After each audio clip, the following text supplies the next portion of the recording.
coloco primeiro essa questão aqui da Márcia, para você explicar em definitivo essa questão. As grandes fortunas não serão taxadas na reforma tributária? Então, Mauro, o que acontece? A gente tem uma série de reformas que precisam ser feitas no Brasil. Qual é o nosso problema principal no Brasil?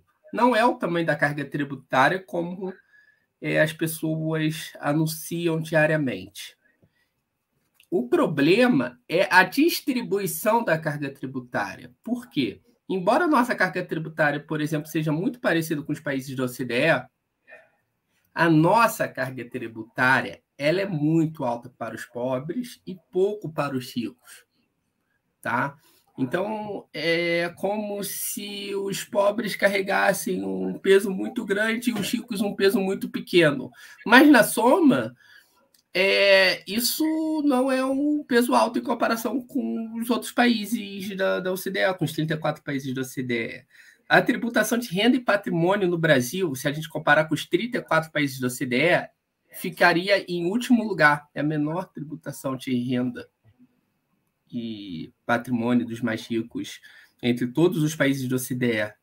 Porém, é a terceira pior quando se fala em tributação dos mais pobres no consumo. Tá? Então, aí a gente tem um problema de regressividade. A nossa carga, ela penaliza os pobres. Como é que você resolve isso? Você tem que taxar mais o rico e reduzir o tributo dos mais pobres. O que essa PEC faz? Essa PEC avança num sentido que é necessário também, que é o da simplificação. Agora, só um detalhe importante também, Mauro. Como é que funciona o nosso arcabouço tributário, né?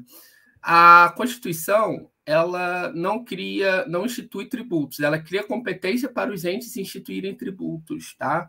Por legislações específicas dos entes. Por exemplo, a nossa Constituição já permite que seja criado uma tributação de renda para lucros e dividendos por um simples projeto de lei ordinária.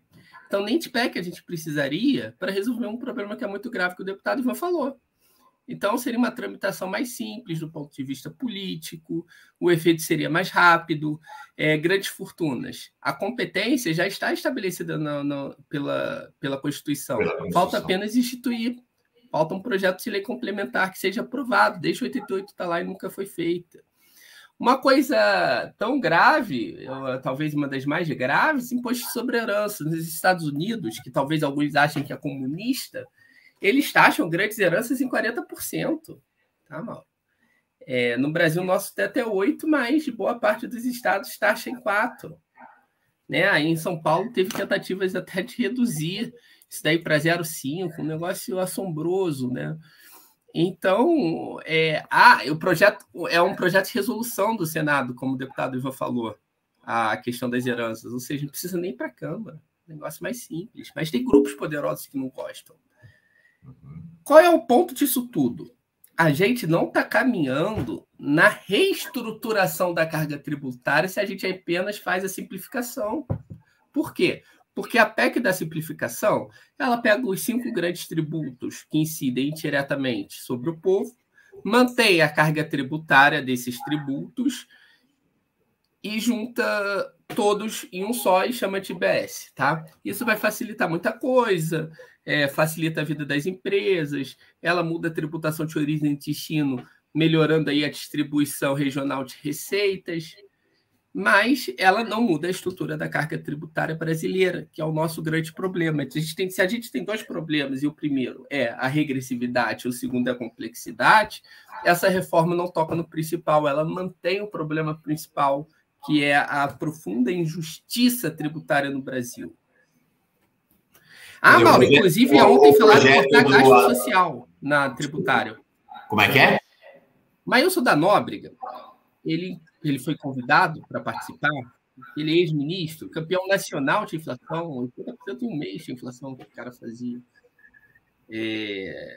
Enfim, uma figura que não tem uma história que justifique ainda estar sendo tão relevante no debate público.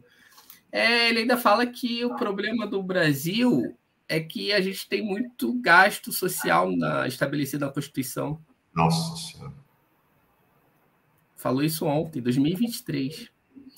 Impressionante. 3 milhões de pessoas em situação de fome, gente sem casa, gente sem saneamento básico, gente passando fome. Chocante. Ou seja, o projeto do Haddad não muda a distribuição da carga tributária no Brasil, os pobres continuam pagando a conta do país. Os pobres vão continuar pagando a conta. Ela tem alguns avanços aí, porque hoje a tributação é um mix de origem e destino. O que significa isso? Parte da tributação desses impostos indiretos é no local da produção e parte é no local do consumo. O que isso gera? Isso gera um problema que é as grandes cidades com uma estrutura econômica mais sofisticada, elas acabam tendo uma propensão maior a arrecadar, tá? Por conta da sua estrutura econômica. Quando você tributa apenas no destino, como essa PEC avança, por exemplo, isso faz que a tributação ocorra no local do consumo. Eu vou dar um exemplo do Rio, São Gonçalo e Niterói, ou São Gonçalo e Rio de Janeiro. São Gonçalo é uma cidade muito pobre, tá? Niterói é uma cidade mais rica. Se você tributa na origem do destino, o que acontece? O cara mora em São Gonçalo, trabalha em Niterói. Ele usa o serviço público em São Gonçalo, o filho dele estuda em São Gonçalo, ele vai no posto de saúde em São Gonçalo, enfim. Mas parte da tributação ela acontece em Niterói. Então, Niterói fica com receita tendo menos população. Quando você concentra tudo no destino, você tributa onde a população consome, onde a população vive e onde a população utiliza serviços públicos. Então, você tem uma transferência de renda, tá, dos maiores para os menores, o que causa resistência dos municípios maiores. Por exemplo, Eduardo Paes, que é prefeito do Rio, ele é contra a proposta. Tá? Então, são conflitos, e ele tem todo o direito e dever, inclusive, de defender a receita do município. Tá?